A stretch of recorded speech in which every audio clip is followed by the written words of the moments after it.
Welcome to my class. আজকে আমরা শিখব কিভাবে কমপ্লেক্সকে সিম্পল করা যায়। Let's start. দেখো এখানে আছে before, after, until, till, until যুক্ত সাবঅর্ডিনেট ক্লজকে আমরা কিভাবে কমপ্লেক্স থেকে সিম্পল করতে পারি। সেই ক্ষেত্রে আমরা এই আনটিল, বিফোর, টিল, আফটার এগুলো থাকবে, সেই সাথে যোগ হবে আনটিল, মানে এই সমস্ত ওয়ার্ড লিখে চলে আসবে তোমাদের জন্য সহজে। এখানে লিখা যে এই বিফোর, আনটিল, টিল এই সমস্ত সকল ওয়ার্ড এখানে বসবে। তারপরে এই সাবজেক্টের পজিটিভ ফর্ম, তারপরে যে আমাদের ভার্ব থাকবে সেই ভার্বের জিরান্ড অর নাউন ফর্ম হবে। যেমন ধরো complex wait here until I return. দেখো এর অর্থ হচ্ছে যে এখানে অপেক্ষা করো আমি ফিরে না আসা পর্যন্ত। এখানে অপেক্ষা করো আমি ফিরে না আসা পর্যন্ত। এটাকে আমরা এক কথায় বলতে পারি আমি ফিরে না আসা, আমার না ফেরা পর্যন্ত অপেক্ষা করো, আমার না ফেরা পর্যন্ত অপেক্ষা করো, এটা বললে হয়। হ্যাঁ বলতে কি হবে এখানে ওয়েট হেয়ার আনটিল। এইবার এই যে সাবজেক্ট আছে আই, এর পজিটিভ ফর্ম, আই এর পজিটিভ ফর্ম মাই, আর রিটার্ন এটাকে আমরা ভার্ব হিসেবে ইউজ করতে পারি, নাউন হিসেবে ইউজ করতে পারি। যখন এটা পজিটিভের পরে ভবিষ্যৎ তখন এটা নাউন হয়ে যাবে, তাহলে এটা রিটার্নই থাকবে। এখানে আমরা আরেকটা এক্সাম্পল দিয়ে ক্লিয়ার করতে পারি বিষয়টা, খেয়াল করো।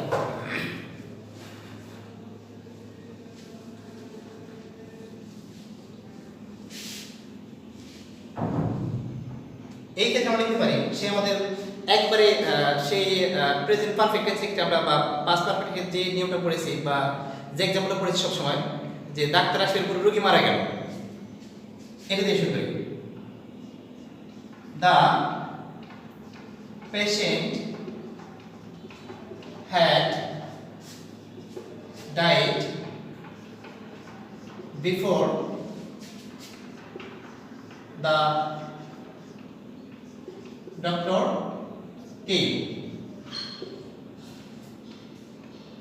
এই ক্ষেত্রে কি হবে, এখানে আমাদের বিফোর আছে, আমরা জানি এই পাশে এইটুকু কোনো চেঞ্জ নাই বা পরিবর্তন নাই, আমরা শুধু এইটুকু পরিবর্তন করব। আমাদের এইটুকু আছে, এই সাবজেক্ট আছে, এইটুকু পরিবর্তন করব। তাহলে আমরা এইটুকু লিখলাম না, শুধু লিখলাম দ্য পেশেন্ট ডায়েড বিফোর, এটাও থাকবে, বিফোর থাকবে। এইবার দেখো ডক্টর, এটা কিন্তু নাউন, আগে আমাদের আই ছিল, সেটা কি প্রোনাউন, প্রোনাউনের আই এর পজিটিভ ফর্ম হচ্ছে মাই। তাহলে ডক্টরের পজিটিভ ফর্ম কি হবে, আমাদের পজিটিভ যোগ হবে এস, তাহলে দা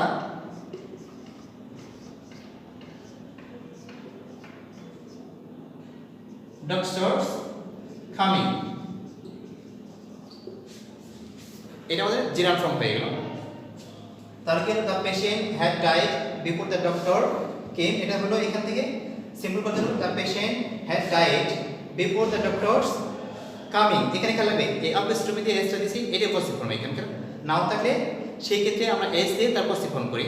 যেমন ধরো আমরা যদি এখানে রহিম থাকতো তাহলে লিখতাম রহিমস, মানে রহিম এর, এখানে ডাক্তার এর আগমনের পূর্বে রোগী মারা গেল। আমাদের পরবর্তী example complex we waited there till they arrived. এখানে টিল আছে, দেখো আমাদের এইটুকু অর্থাৎ এই প্রিন্সিপাল ক্লজের কোনো পরিবর্তন হবে না, শুধু পরিবর্তন হবে এইটুকু। তাহলে আমরা এটা লিখি টিল দে, এটা প্রোনাউন, আর দে এর পজিটিভ ফর্ম হচ্ছে দেয়ার। আর এই ভাবে একটা নিজস্ব নাউন ফর্ম আছে, অ্যারাইভ এর নিজস্ব একটা নাউন ফর্ম আছে, সেটা হচ্ছে অ্যারাইভাল। আমি তোমাদের সুবিধার্থে একটা কথা বলি, যখন আমরা কোনো পজিটিভ ফর্ম ইউজ করব, সেটা নাউনের হোক অথবা প্রোনাউনের হোক, সেই ক্ষেত্রে আমরা সবসময় পজিটিভ ফর্মের পরে যে ওয়ার্ডটা হবে সবসময় সেটা নাউন হবে। এটা আমাদের সাবজেক্ট স্পিচ খুব কাজে লাগে, যে পজিটিভ ফর্মের পরে যে ওয়ার্ড হবে সেটা অবশ্যই নাউন ফর্ম হবে।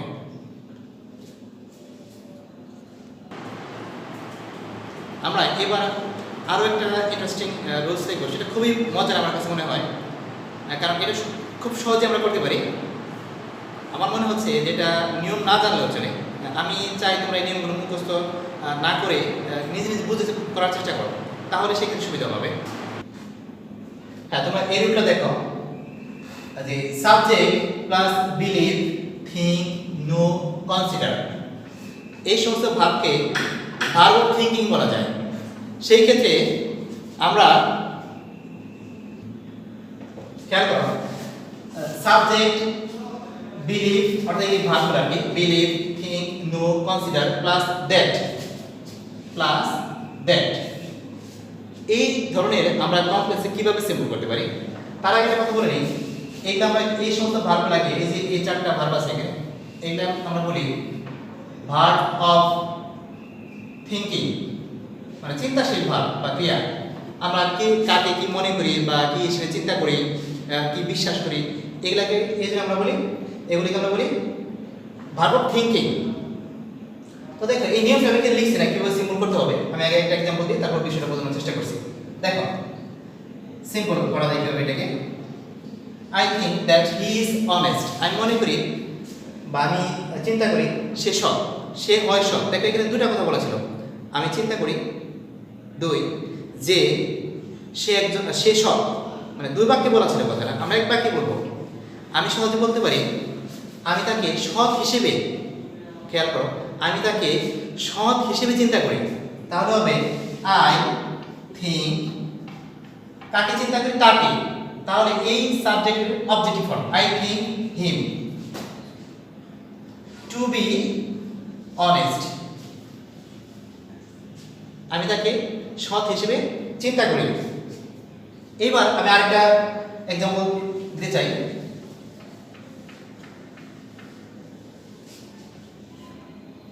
যদি বলি we know that he is rich, খেয়াল করো, we know that he is rich, আমি জানি সে হয় ধনী। তোমাদের একটা বিষয় খেয়াল রাখতে হবে, শুধু দ্যাট থাকলেই হবে না, এটা থাকলে হবে না, এই পাশে এই সাবজেক্টের একটা কোয়ালিটি থাকতে হবে, মানে কোন ধরনের সে, ধনী, গরিব, সৎ, এই জাতীয় কিছু থাকবে, মানে সেটা কোনো কোয়ালিটি বোঝাবে বা অ্যাডজেক্টিভ থাকবে। তাহলে এটা কি হবে, উই নো, এখানে দ্যাট বাদ দিয়ে হবে, এখানে কাকে চিন্তা করি, আমি তাকে চিন্তা করি, উই নো হিম, কি হিসেবে জানি, ধনী হিসেবে, টু বি রিচ। এইবার আমি মনে করি নিয়মটা না বলে দিলেও তোমরা সবাই বুঝতে পারছো কি হবে নিয়মটা হবে, তাহলে আমাদের এই সাবজেক্ট এই ভার্ব থাকতেছে, মাঝখান থেকে বাদ যাচ্ছে আমাদের এই দ্যাটটা বাদ দিয়ে আমি কিভাবে এখানে কিছু করতে পারি, ওই সাবজেক্টের পজিটিভ ফর্ম, সাবজেক্টের এর অবজেক্টিভ ফর্ম প্লাস ভার্বের পরিবর্তে টু বি, তবে টু বি হবে এরকম না, যদি এখানে আরো তোমার থাকে, মানে অন্যান্য ভার্বগুলো থাকে, তাহলে সেক্ষেত্রে হ্যাভ হ্যাজ থাকে, হ্যাভিং হবে, মানে আইএনজি করে সহজ হবে এখানে।